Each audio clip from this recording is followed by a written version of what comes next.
I'm Adam Epstein, and this is The Dispatch. Here's the thing, fellow dispatchers. According to Donald Trump, the real housewives are back. Yeah, that's right. But not the kind of housewives you know from Bravo. No, sorry, Bethany Frankel. You're going to have to sit this one out. No, Trump is referring to a different kind of housewife. Suburban housewives. Another way to put it is they're the kind of women that often swing presidential elections, and though they are not necessarily wealthy and they aren't poor either, they're definitely white. Last week, President Trump appealed on Twitter to the Suburban Housewives of America in his latest attempt to paint presumptive Democratic presidential nominee Joe Biden's policies as a threat to the suburbs. Trump shared a New York Post column titled Joe Biden's Disastrous Plans for America's Suburbs. It stoked more than a bit of racial resentment, let's just call it racism actually, about an Obama-era racial rule, or fair housing rule, that the former vice president has said he would reinstate. The Suburban Housewives of America must read this article, Trump tweeted. Biden will destroy your neighborhood and your American dream. I will preserve it and make it even better. Trump's referral to women voters with the outdated, obsolete, mothball-scented, offensive term suburban housewives earned immediate and widespread scorn on social media, but of course, housewives started trending on Twitter not long after Trump's tweet. The President of the United States thinks of women as housewives, which I guess is better than his other comments about women, tweeted Molly Jong-Fast, a novelist and frequent Trump critic. Suburban women probably would have worked a bit better, New York Times reporter Maggie Haberman also tweeted.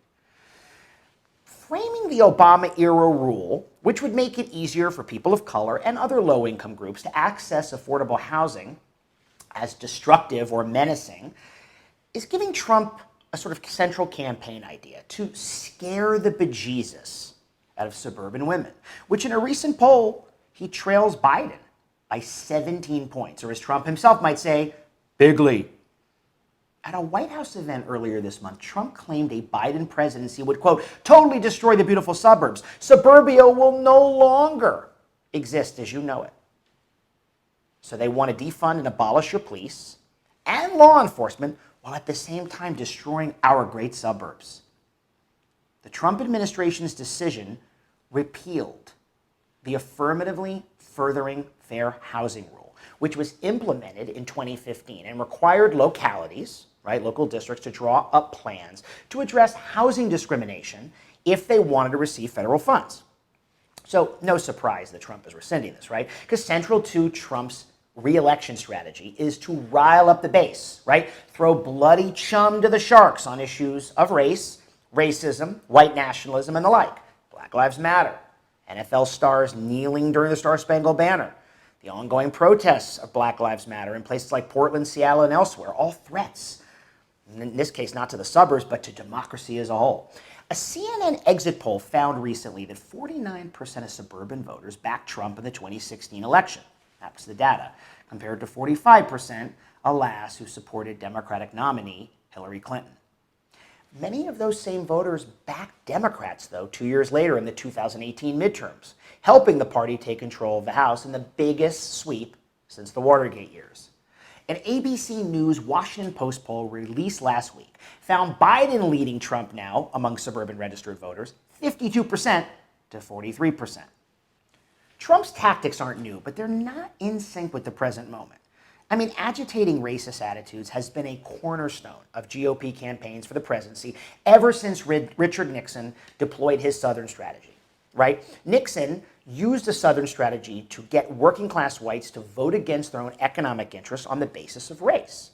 See, in those days, backlash, or blacklash, if you'd prefer, against the civil rights movement was a very successful ploy to persuade white voters who felt the movement had gone too far and that the fiery protests of the time, which engulfed cities like Newark, Cleveland, and Detroit, were signs of an erosion of law and order. In the years since Nixon's presidency, still effectively used by Trump today, the term law and order was a dog whistle or a code word of sorts to white voters who were unwillingly to openly say they were racist, but needed a kind of non-political or what you might call common sense veneer to hide behind. The biggest problem for Trump's new suburban strategy, the one that's been used by Nixon and later Reagan and other Republican presidents, is that it's stuck in a time warp, completely tone deaf, thankfully tone deaf, to what's been happening in the suburbs since at least the early 2000s, and especially since the Obama years. More than likely, the president's law and order shtick may just turn off suburban voters, while only solidifying their inclination, as polls seem to show, about voting for Joe Biden. If anything, polling across the board is showing strong support for Black Lives Matter. According to a Kaiser Family Foundation poll just this past June, 64% of Americans support Black Lives Matter. For example, the protests against police violence, right? A Quinnipiac poll reflected a similar reality with 67% of registered voters saying they supported protests in response to the death of George Floyd. Of course, these two things go together, but they do tell a story. True, these are national numbers, but because voter opinions matter, right? And that's all we have to go on. They are very likely to represent suburban thinking. Overall, it seems Trump is in deep doo-doo with suburban voters, as the suburban voting place registers its disapproval handily on everything from his handling of the coronavirus pandemic, the cratering economy, to his compassion or lack thereof, intelligence or lack thereof, and even his mental fitness to handle the job of president, if that even exists.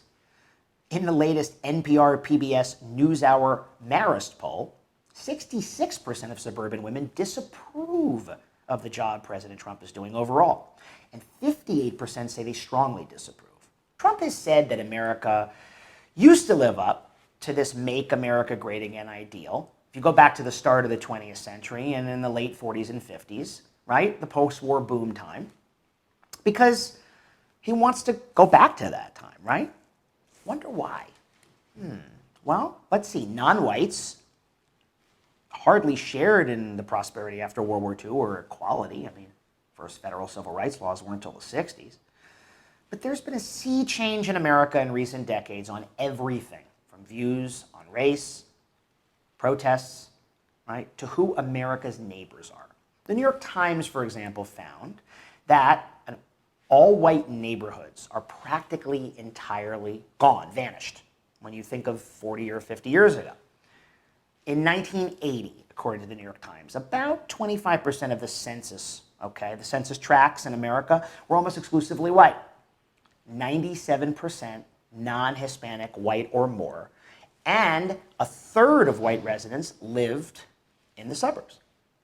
Those figures are probably undercounts, as the 1980 census didn't track the boundaries for much of rural America.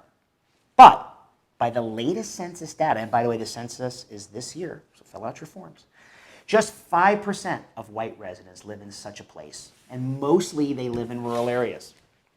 Trump was able to squeeze out an electoral college victory in 2016, despite losing the popular vote by almost 3 million. And this year, as growing numbers of Americans disapprove of his handling of COVID, he's making a gamble with a very shrinking part of the electorate. Trump may call them housewives. They may be his very own desperate housewives. But come November 3rd, when they have the chance to vote against him, they'll hardly be staying home. I'm Adam Epstein, and this is The Dispatch.